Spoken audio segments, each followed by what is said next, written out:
Once thought to be the boys' club of privileged white men, the legal industry, like much of the face of America, is changing. Minority and female attorneys are breaking through and affecting change. Aaron V. Burrell, member and co-chair of the Diversity and Inclusion Committee at the Detroit-based firm Dickinson Wright, joins us virtually to share how his firm is working to make a difference both internally and externally. Thanks so much, Aaron, for joining us today. Thanks for having me, Montel. Happy to be here. Absolutely, sir. Look, your firm has been ahead of the curve, working to break down such stereotypes, correct? Absolutely. Dickinson Wright has been working to break down stereotypes through its diversity inclusion efforts for a number of years now. We're leading the way both internally and externally. And this is a firm-wide effort. It goes from our accounting department, from our HR department, our marketing department. We're working to create policies and procedures that's going to appeal to minority lawyers and staff members and ultimately retain those folks for the future. And that's consistent with our 32-point action plan. Well, let's talk a little bit about Dickinson Wright's minority and female attorneys and how the firm is empowering them and setting them up for success. Well, you know, as a member of our D&I committee and as chair of that committee, I personally witnessed the support that we've received from our leadership. We've received support from our leadership from the top down, from our deputy CEOs, our CEO, our management team, our practice group chairs and division directors. Everything we've received from our support team here at Dickinson Wright has been awesome. And you know, we developed that 32-point action plan I mentioned. It's 4 key components. You have recruiting, we have retention, we have infrastructure, and we have outreach.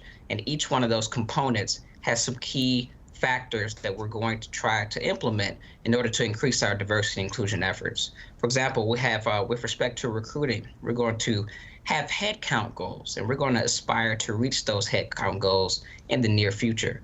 We're going to have stepped up involvement with minority bar associations. We're going to have a diversity fellowship that's going to be targeted directly to certain areas of our population. We're going to have publications and town halls that give resources to our employees and staff. And they will also offer comprehensive training on D&I topics so that our staff will be equipped to be able to deal with some of the nuances of D&I. And then we're going to have some infrastructure techniques that we'll apply. We'll have enhanced data collection, which is going to be important to make sure that our lawyers and our staff get the best opportunities to succeed. And we're going to take diversity criteria into account when making certain performance evaluation decisions. And finally, with respect to outreach, we're going to grow our sponsorship, we're going to grow our volunteerism, and we're going to grow our activism in our community. We're going to partner with our clients to help them succeed in achieving their own diversity goals, as well as impacting their communities in a positive way.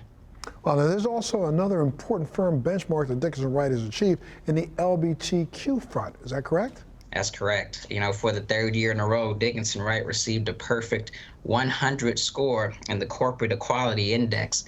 And that's a national benchmarking and survey report on LGBTQ corporate policies and procedures. And it's administered by the Human Rights Campaign Foundation.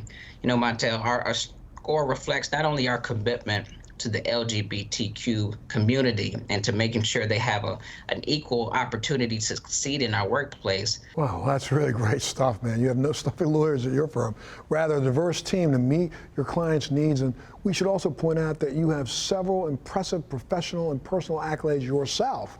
So you really must love what you do. I do, and I can tell you right now, any success that I have achieved in my career, I can attribute in no small part to Dickinson Wright and their support that they've had for me coming up as a lawyer here at the firm.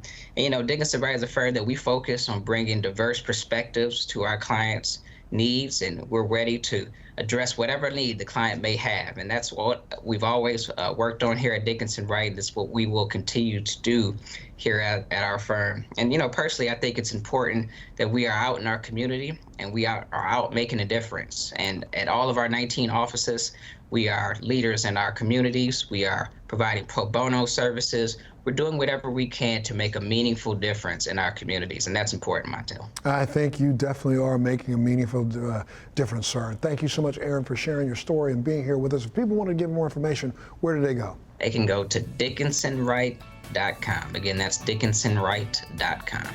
My goodness. Thank you so much, Aaron, for being a part of the show today. Thank you for having me. Absolutely, sir. And you know, if you want more information, you can always go to our website, thebalancingAct.com.